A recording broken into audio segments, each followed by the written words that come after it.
Mapagpalang oras po sa bawat isa. Ang videong ito ay may dalawang bahagi. Yung una ay pagbabalik na raw sa mga mahalagang nakuha ninyo doon sa ating bibliology. At ang pangalawa ay karagdagang insights doon sa ating pag-aaral tungkol sa kaligtasan. Mamaya po ibibigyan ko kayo ng hudyat sa ikalawang bahagi. Maraming salamat po. Okay, magandang gabi sa bawat isa. At welcome po muli sa ating pagbabalik para sa ating ikalimang meeting dito sa ating training. At katulad ng sabi ni Pastor Joseph, tayo ay nasa panibagong topic na, panibagong subject, at ito ay tungkol sa soteriology, Doctrine of Salvation. Parang nakita ko medyo excited kayo ngayon. Nakaraan ay mukhang 2 beses lang pinapanood ang video. Ngayon ay parang may mga nadagdag. Hindi ko lang alam kung ano ang sitwasyon sa bagay na yan. Pero bago tayo magpatuloy doon sa ating susunod na pag-uusapan, ay nais ko munang ipaalala sa inyo ang ilang mahalagang bagay tungkol sa ating natutunan sa nakaraan. Yun po ay tungkol sa Biblia, Bibliology, at yun ang pinakapundasyon natin. Yun ang inuuna ko sapagkat kung hindi ka naniniwala sa kabuuan ng Biblia o kaya ay meron kang duda, abay meron kang rason kapag ka ito ay lumalaban sa iyong kagustuhan, ang mga ibinibigay na kaisipan sa atin.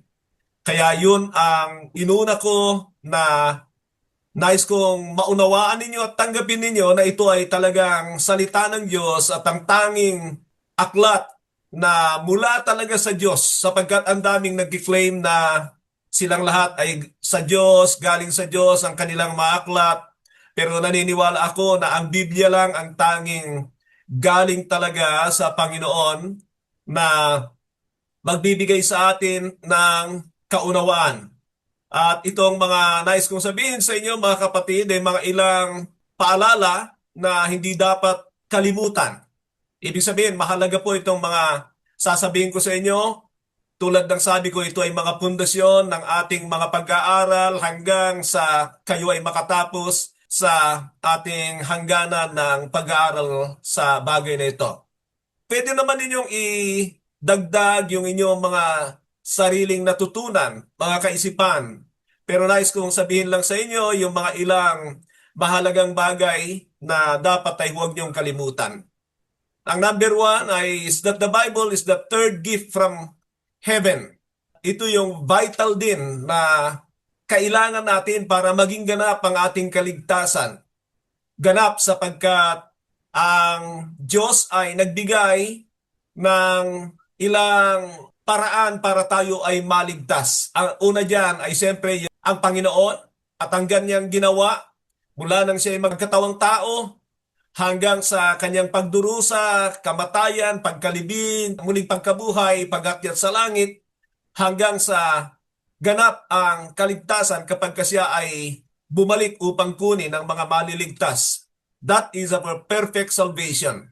Pero during that time mga kapatid, alam natin na tayo ay pinatawad, ibig sabihin ay iniligtas sa ating mga kasalanan nang tayo ay pinagkalooban ng banal na Espiritu. Pag wala kang banal na Espiritu, hindi ka sa Diyos. Malinaw po ang Roma 8:9. Kaya kailangan ay ayusin natin at sundin natin kung ano ang sinasabi ng Biblia sapagkat maging sa born again experience ay malinaw po yan sa Biblia.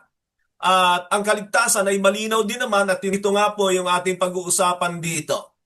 Nangangahulugan yan na mahalaga ang banal na Espiritu para sa ating ikaliligtas. Siya ay ipinagkaloob ng Diyos sa mga naligtas and He is the Spirit of grace to help us in everything para tayo ay maging matagumpay sa anumang bagay na ipinapagawa sa atin ng Diyos. Ang pangatlo ay ang banal na kasulatan na kung saan ay sukatan natin sa lahat ng mga bagay na pinapaniwalaan natin. Otherwise ay magkanya-kanya tayo, sariling kaisipan, sariling pananaw, sariling akala. Abay, magulo talaga pag gano'n. Pero hindi gano'n ang panukala ng Diyos sa kanyang iglesia. Kinumpleto nito sa pamamagitan ng salita ng Diyos. So, nakita nyo yung 16 na simbolo, pero sabi ko nga sa inyo, hindi lang yan 16 sapagkat sa aking patuloy na pagbabasa at pag-aaral ay nakakita pa ako ng mga ilang karagdagan. Maaari pong tignan pa ninyo yung mga yon, pero doon ay makita na natin na napakahalaga talaga ng salita ng Diyos. You can never live, you can never survive without the Word of God. Kaya ito ngayon ay bahagi ng ating natutunan na maging bahagi ng ating pang-araw-araw na pamumuhay. Yan po ang halaga ng ating napag-aralan sa nakaraan. Kinukonek ko lang dito sa ating mga gagawin pa. Na-check natin yung authenticity ng lahat ng ating pinapaniwalaan, ang mga gawa ng banal na espiritu, ang ganap na ikaliligtas natin. Mga kapatid, nais ko sabihin sa inyo na meron po akong nagawang aklat. Ito ay sa pamamagitan ng request ni Papa ni Pastor Joseph. Nung kami ay magkasama at siya ay nandun sa Mindanao, tumawag siya sa akin, sabi niya, Tol, tulungan mo nga ako dito sa Mindanao sapagkat sila ay ginugulo ng mga iba't ibang relihiyon. Sabi niya, igawan mo ako ng doctrinal book, yung 12 major doctrines. So yun po ay nagawa ko at yan ay actually ginagamit natin dito sa training school na ito. Nandyan po lahat yan. Doon sa aklat na yun ay major doctrines at tungkol sa banal na kasulatan, ay merong 14 themes, major themes na nakita ko sa kahalagahan ng Biblia. At ito nga ang isa, yung mahalaga na kailangan nating maunawaan sa Biblia, ay ito talaga yung salita ng Diyos. Pag hindi ka kumbinsido dyan, ay mamimili ka, aalisin mo yung ayaw mo, at pwede mong tanggihan yung hindi mo gusto, hindi pwede yun. This is from God. And nandun yung kanyang uniqueness, nandun yung kanyang authority, nandun yung kanyang kapangyarihan, nandun yung mga qualities ng salita ng Diyos na hindi mo talaga ito dapat kaligtaan. Pero yun nga ang isang bagay na nakakalungkot sapagkat sa totoo lang, marami gumagalang, marami nagsasalita tungkol sa halaga ng Biblia, pero hindi naman talaga nila ginagawa yung kasi pinagmumukha lang nila na sila ay mga Bible reader, nag-aaral talaga ng Biblia, naglalaan ng panahon sa Biblia. Pero mga kapatid, makikita po ang resulta niyan. Ang problema nga dyan ay kapag hindi natin binigyan talaga ng mahabang panahon. At ngayon ay ini-insist sa inyo, maaring sa pag-i-insist sa inyo ay dalawang bagay na magagalit kayo sa akin. Ayaw niyong sabihin ko na makinig na lang kayo sa akin. Gusto ba ninyo yun? Makinig na lang kayo sa akin. Ayaw niyo nun. Pero, palagay ko, ayaw din ninyo na sabihin ko sa inyo na magseryoso kayo sa Panginoon. Basahin ninyo na ang Biblia niyo. Maglaan kayo ng panahon. Ang sakit niyan. Dahil gusto nyo ay nandun kayo sa inyong comfort. Doon ay inaalis namin kayo dito sa training na ito. We are removing you from that comfort zone kung talagang mahal nyo ang Panginoon. Mga kapatid, actually it's not Bible reading. Mahalaga yung attitude natin, mahalaga rin yung motives natin sa pagbabasa. And the goal is to know God. If you wanna know God, mga kapatid, ay kailangan ayusin mo yung buhay mo. Ano man ang natututunan mo, i-apply mo sapagkat progressive po ang pagkakilala sa Diyos ng Biblia. So I will reveal myself unto them, sabi ng Panginoon sa John 14:21, if we continue to seek Him with all our hearts. So yun ang pinaka-goal natin dito. Actually, minsan pinag-iisipan ko yung 2 hours na para bagang nako-compel lang kayo. Pero kung kami naman ay parang magbigay ng leeway o kaya ay magiging magaan ang requirement sa inyo, baka pabayaan ninyo yung discipline na ito ng Bible reading. Kaya sana po ay naunawaan ninyo na meron kaming dakilang layunin, lalo na ako sapagkat ito ay karanasan ko na meron talagang nangyari. Kung ako hindi nagbasa sa mga panahon mula nung ako ay nakabalik noong 1989, that's where I start reading my Bible seriously and asking the Lord to teach me. I was able to make a book noong year 2010. Hindi yata, year 2008. Kung hindi ako nagkakamali, hindi ko na matandaan. Kaya matagal ang promotion nito. So, minsan ay nag-iisip ako para sa mga katulad kong senior citizen. Siyempre, alam ko naman yung mahirap na sa inyong mga mata. Pero magseryoso na kayo. Ano pa bang gagawin nyo? Malapit na tayo sa 6 feet na hukay. Ano pang gagawin natin? Pero huwag kayong pasigurado kung kayo'y bas bata-bata sapagkat wala namang nakakaalam. Ang kamatayan ng bawat isang tao ay mula sa kaalaman mula sa Diyos. Yan ang sabi ng Job 14:5. Kaya ingat din kayo. Hindi nangangahulugan na mas matanda kami, meron kami nararamdaman ay mauuna na kami. Delikado yung ganong kaisipan. Always be ready at yan ang ginagawa natin dito. So ngayon ay pupunta na tayo dito sa ating ikalawang topic na soteriology tungkol sa doktrina ng kaligtasan. Number one, nais kong makita ninyo yung mga video ko ay nagawa ko ito sa panahon ng pandemya. Kung tignan nyo yung aking whiteboard sa likod, nabulot lang ako ng mga kahoy dito sa kapaligiran ko dahil bawal ang bumili ng mga materyales noon at meron akong, ewan ko kung saan namin pinagkukuha ng aking bilas na si Brother Long Mikate. Yung ginawa namin yan pagkatapos ay, ibig sabihin, hindi sila sophisticated. Kaya ito ay ginawa ko sa panahon na ganoon at minsan ako lang mag-isang magbi-video, iset up ko yung aking camera. Ang misis ko naman ay tagalagay ng mga kortina o kung ano pang maaari niyang itulong. Pero sa tulong ng Panginoon, nagawa ang lahat ng ito. At bukod doon ay hindi pa ako masyadong marunong mag-upload noon. So, nililimitahan ako ng 35 minutes. And so, hindi gaanong mahaba. Kaya pinuputol-putol ko noon pagdating sa 35 minutes or more. And wala pang edit-edit yan. Kaya walang enhancing ng papogi boys. Kaya pagtiyagaan ninyo mga kapatid, pero hindi naman yun ang mahalaga. Sabi nga ni Pablo ay hindi mahalaga yung mga panlabas na anyo. It doesn't matter to me, sabi niya sa Galatians, ang mahalaga ay yung katotohanan. 2 Corinthians 11:6, I made them plain to you, sabi niya sa kanyang mga tagapakinig. Okay, so mag-enjoy po kayo sa mga bagay na ito at mamaya pakinggan po ninyo ang mga ilang announcement galing kay Pastor Joseph. Back to you, Pastor Joseph. Magandang gabi po. Thank you very much sa inyong lahat. Sa ngayon ay nandito na tayo sa ikalawang bahagi at nagbibigay po ako ng mga ilang karagdagang kaalaman tungkol sa ating napag-uusapan na kaligtasan para makita ninyo ang mga ilang mahalagang bagay kaugnay sa bagay na ito. Mag-enjoy po kayo sa inyong pakikinig. Nagbibigay po ako ng ilang karagdagan doon sa ating mga natutunan. Pinag-uusapan nga natin ay tungkol sa kaligtasan. At doon sa ating video na pinanood ay wala pa po yung talagang nagbukas sa aking kaisipan tungkol sa katotohanan ito. Anong talata yun? Yung nasa Matthew 1:21. You will call him Jesus because he will save his people from their sin. So ang linaw po doon na ang dahilan ng pagpunta ng Panginoon dito ay para iligtas ang sangkatauhan sa kasalanan. Hindi sa mga katulad ng napag-usapan natin kanina. At malala ko yung sabi ng Luke 1:77.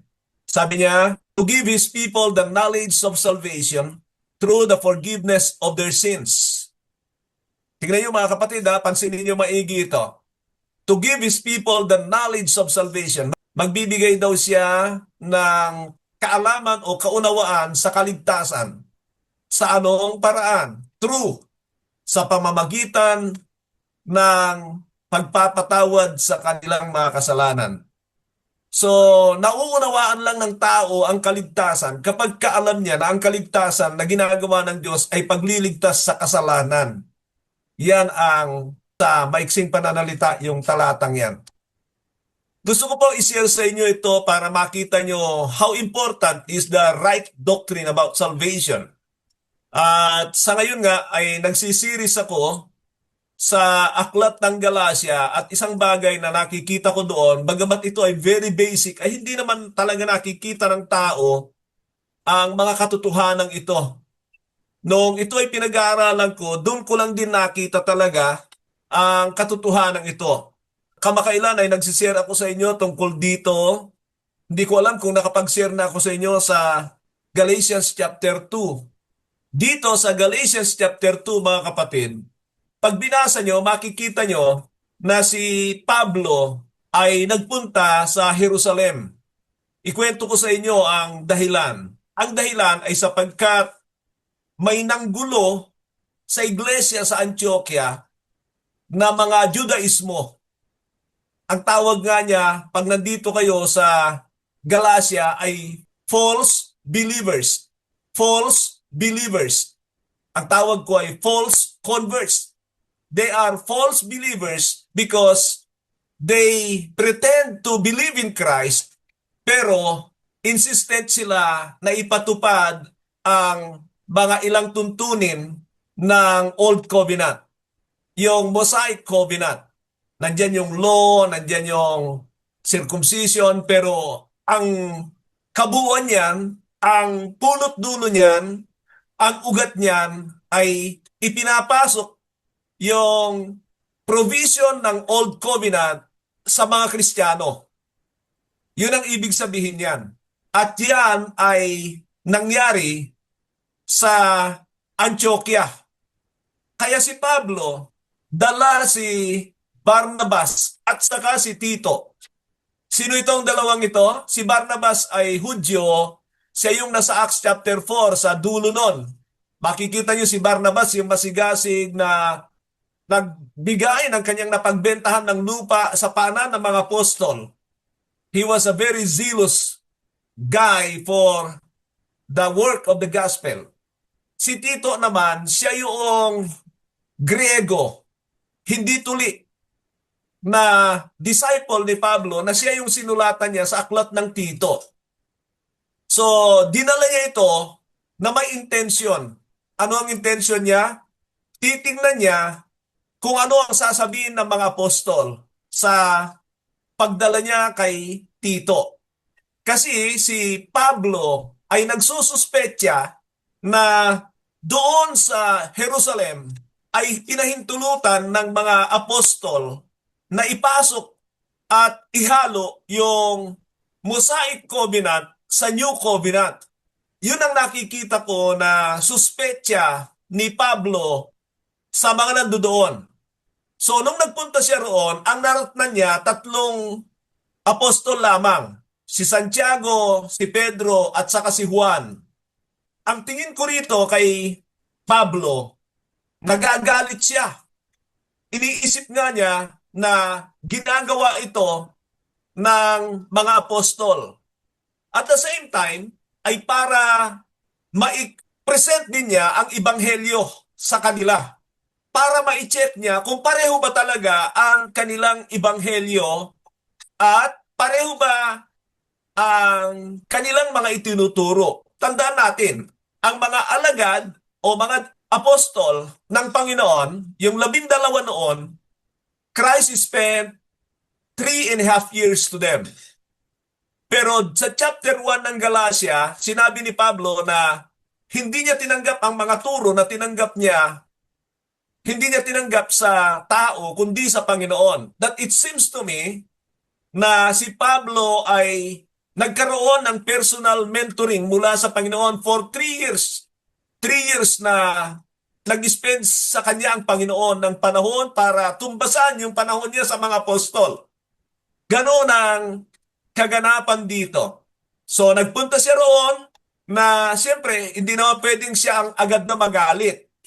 Pero mamaya mga kapatid, pagdating ninyo sa Galatians chapter 2, meron pong isang kaganapan diyan na si Pedro naman at ang mga ilang Hudyo marahil ay siya naman ang dumalaw sa Antioquia.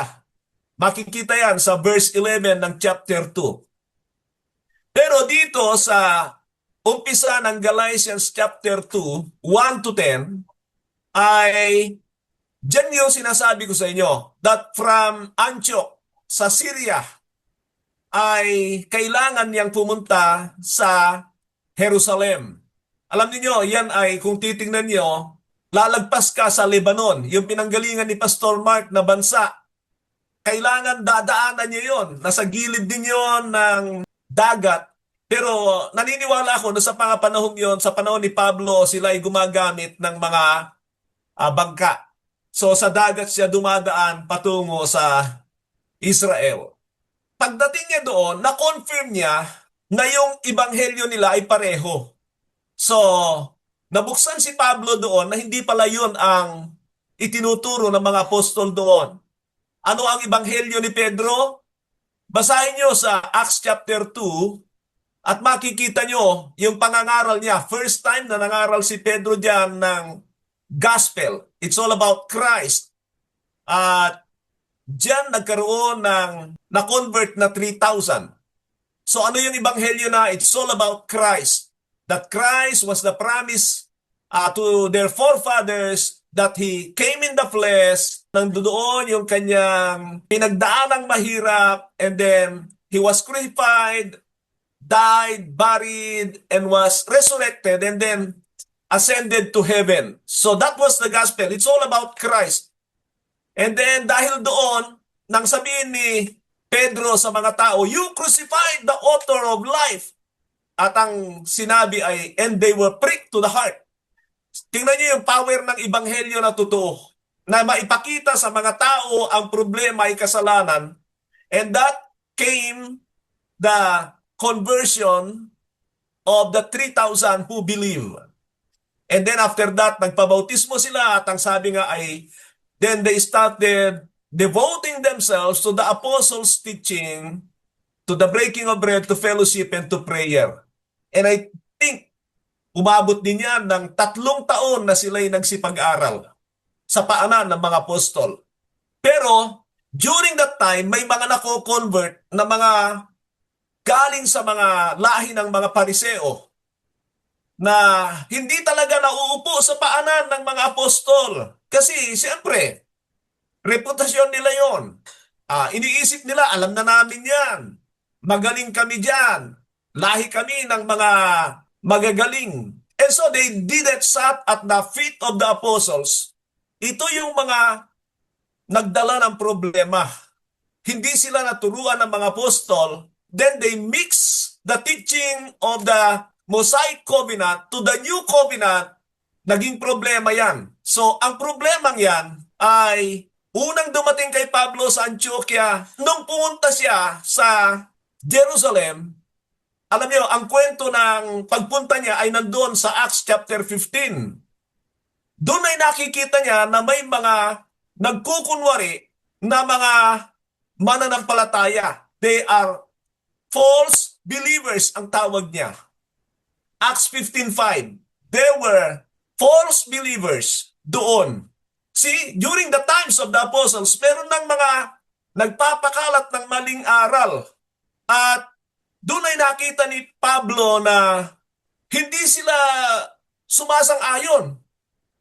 Pero ang nakikita ko diyan, hindi lang sila doon sa Jerusalem, kundi sila ay nagmi-mission din. Kaya nga nakarating sa Antioquia, sa Syria, nakarating sa Galatia. Malayo na yan. Meaning they were missionaries also.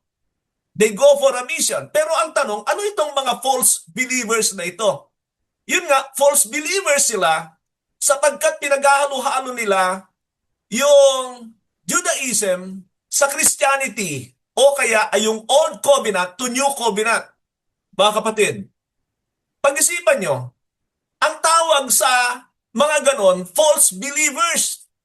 False believers, pero sa atin ngayon, hindi natin tinatawag ng totoo. Christian din yan. Mga kapatiran natin yan. Sa mga apostol, bakit galit si Pablo? Yun ang tanong. Kasi hindi mo pwedeng gawin yan. Sabi ko nga hindi mo pwedeng angkinin ang kontrata ng Diyos sa mga Israelita bilang Kristiyano. Hindi pwede yun. Hindi pangako sa atin ng Diyos yun. Pero yan ang nangyayari sa ating kapanahunan. Bakit ang daming nagkiklaim na mga blessings sa Israelites, sa mga pangako kay Moises. Bakit? Hindi pwede yun. Gagawin mong sinungaling ang Diyos sa ganyan. Yun ang sinasabi ko. Kaya si Pablo galit dyan. Kaya dito sa Galacia, nagalit si Pablo. Galit siya sa mga taga-Galacia sapagkat hindi lang nila winelcome, tinanggap nila yung aral. So makikita nyo, yan ang naging problema. At na-impluensyahan yung mga mananampalataya, yun ay naging problema. Kalaunan, nakita ni Pablo na hindi naman pala problema ito ng mga apostol. Sa mga apostol, pareho sila ng ebanghelyo, pareho sila ng mga katuruan, and so tinanggap nila si Pablo, si Barnabas, hindi nila pinatuli sa kanya si Tito. Kaya alam niya na iba ang mga tinuro ng mga apostol. Tama, magkatugma ang turo ng mga apostol kay Pablo kahit ngayon lamang sila mukhang nagpanagpo. Because the same God, the same Holy Spirit who gave this understanding to them. Mga kapatid, pero bakit ngayon sa ating panahon ay mukhang malamya tayo sa mga katotohanan? Kay Pablo, hindi po pwede yan. Tingnan niyo, basahin ko sa inyo sa Galacia na one time si Pedro ay nagpunta sa Antioquia. Ganito ang sabi ng Galacia 2:11. When Cephas came to Antioch, Cephas means Peter, I opposed him to his face because he stood condemned. For before certain men came from James, he used to eat with the Gentiles, but when they arrived, he began to draw back and separate himself from the Gentiles because he was afraid of those who belong to the circumcision group. Circumcision group means Judaizers, Judaism, Jewish believers, thou. 13. The other Jews joined him in his hypocrisy, so that by their hypocrisy, even Barnabas led astray. When I saw that they were not acting in line with the truth of the gospel, I said to Cephas in front of them all, you are a Jew, and you live like a Gentile and not like a Jew. How is it then that you force Gentiles to follow Jewish customs? Mga kapatid, diyan yung makikita. Ang galit ni Pablo pag hinahaluan mo ang turo ng New Covenant. Diyan yung makikita. Tignan nyo kung totoo itong sinasabi ko. Huwag nyo akong basta-basta paniwalaan. Dahil hindi ito madaling tanggapin kasi ito ay galit ni Pablo. Nung una, sabi ko sa inyo, dinala niya si Tito, inoobserbahan sila. Ano kaya magagawa sa akin itong mga ito? Bakit itong mga galing sa Jerusalem ay ganito ang ginagawa sa Antioquia? Dinala niya doon si Barnabas at si Tito. Hindi okay naman pala. Pero mukhang natuwa naman si Pedro. Sabi niya, dadalawin ko kayo sa Antioquia. And then, oo, kayo naman ang dumalaw. Sabi ni Pablo, dalaw kayo sa amin. And then, of course, sa Antioquia, mga karamihan doon ay mga hentil. So, nung dumating si Pedro, winelcome siya ng mga hentil, nakikain siya sa kanila. Kasama, of course, si Barnabas ay Hudyo. At kasama doon sa mga salo-salo, hindi ko alam kung anong mga pinaggagawa nila, pero meron pang mga dumating ulit, mga sumunod kay Pedro doon, mga Hudyo, na wala namang sinasabi kung ano yung mga yon. Pero ang nangyari kay Pedro, nung makita niya na nagdatingan ng mga Hudyo, medyo nagkaroon ng takot na baka punain siya na bakit ganoon makihalo sa mga hentil. So unti-unti, umatras na. Pumunta na doon sa mga bagong dating, hindi na niya inaasikatso yung mga hentil. Isinama rin niya si Barnabas at mga marahil ay mga ilang Hudyo na mananampalataya doon sa Antioquia. Leader ito mga kapatid. Siya yung una na leader sa Jerusalem. Pero si Pablo nag-oobserba. Tandaan niyo ito, malamang si Pedro ay matanda ng halos 10 taon kay Pablo. Meaning, hindi dapat ito gawin ni Pablo na pagalitan si Pedro. Pero mga kapatid, hindi pwede. And so sabi niya rito, ulitin ko sa inyo itong 13. The other Jews joined him in his hypocrisy, so that by their hypocrisy even Barnabas was led astray. When I saw that they were not acting in line with the truth of the gospel, I said to Cephas, in front of them all, you are a Jew, yet you are like a Gentile and not like a Jew. How is it then that you force Gentile to follow Jewish customs? Pinagalitan siya ni Pablo. Just imagine, pagalitan ka ng mas bata sa iyo ng 10 years. Mga kapatid, publicly ito. At maalala ko yung sabi ni Pablo kay Timoteo sa 1 Timothy 5:15, kung hindi ako nagkakamali, yung sabi niya, rebuke them publicly. Pag ang leader ay nagkakasala, rebuke them publicly para hindi sila pamarisan. Hindi lang ito sinasabi ni Pablo, tinuturo niya ito. Malaki ang nagagawang impact niyan, mga kapatid, pag tayo ay talagang sumusunod lang sa salita ng Diyos. Sabi ko nga, mukhang mas mabait na tayo kaysa sa Diyos kasi hindi na natin ginagawa yung standard ng Panginoon, kaya napapariwara tayo. Sinasabi ko ito, mga kapatid, not because we don't love people. We love people. Paul loved this guy so much na nirebuke siya publicly kasi pag hindi niya gagawin ito, ang dami niyang dadalhin sa kaipokrituhan. Mga kapatid, ginawa niya ito dahil mahal niya ang taong ito. Now, ito naman kay Pedro, just imagine, ire-rebuke ka ng mas bata. Pero si Pedro walang nagawa. Nagkasala siya eh. Ito ang maganda kay Pedro, kahit tignan niyo sa panahon ng Panginoon, pag sinasawata si Pedro, wala kang marinig sa kanya. Pag mali siya, bow down siya, pero hindi yan takot sa away. Alam natin ang ginawa niya doon kay Malchus, pinutol niya yung tenga ng tao. Meaning, mga kapatid, tumanggap siya. Pagdating sa sinulat ni Pedro sa 2 Peter, sa chapter 3, makikita niyo doon, binabanggit niya si Pablo. Hindi siya nagkimkim ng galit. Alam niya, tama si Pablo. Pero ang punto ko, mga kapatid, gaano tayo kahigpit sa tunay na turo ang aral na New Covenant? Kasi yan yung Galacia. Ang Galacia ay sinasabi ni Pablo, bakit niyo hinahaluan ang New Covenant sa mga aral na ibinigay sa mga Hudyo? Iba yun. At yan ay problema hanggang sa Revelation, hanggang sa ating kapanahunan. Sa mga churches, dahil tayo ay ang babait natin, pero kay Pablo, pag siya nandyan, hahambalusin ka talaga yan.